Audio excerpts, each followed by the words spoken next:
A U.S. soldier has arrived back in the U.S. after North Korea expelled him. Travis King arrived in San Antonio, Texas early this morning. Private King ran into North Korea from the south on July 18th while on a civilian tour of their heavily fortified border and was immediately taken into North Korean custody.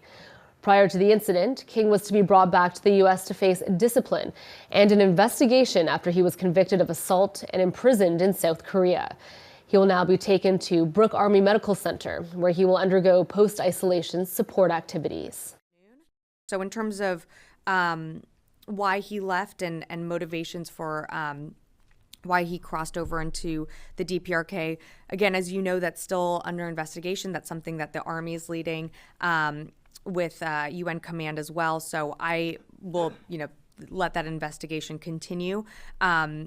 In terms of details of what he is going through now. So as you mentioned, Private King arrived late last night, or early in the morning to San Antonio, where he will be going through a reintegration program.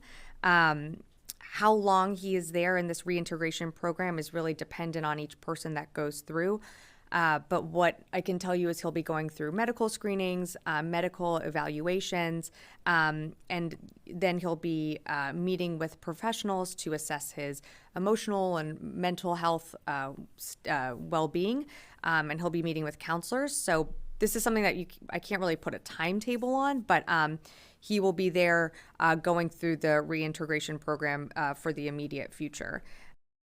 Well, during this process, he will be getting debriefed by U.S. military officials. So I don't really have more to share on that as it's still pretty early. Right now, what we are focused on is his well-being. This was obviously Private King was in the DPRK for just over 2 months. So it's something that we're incredibly focused on making sure that his health, that he is being able to be reunited with his family and also be able to go through the reintegration program. I don't have any more for you at this moment on any disciplinary actions that would be taken. Right now, what we are focused on is making sure that he is healthy. I was told he was in good spirits when he was getting on the flight to return home.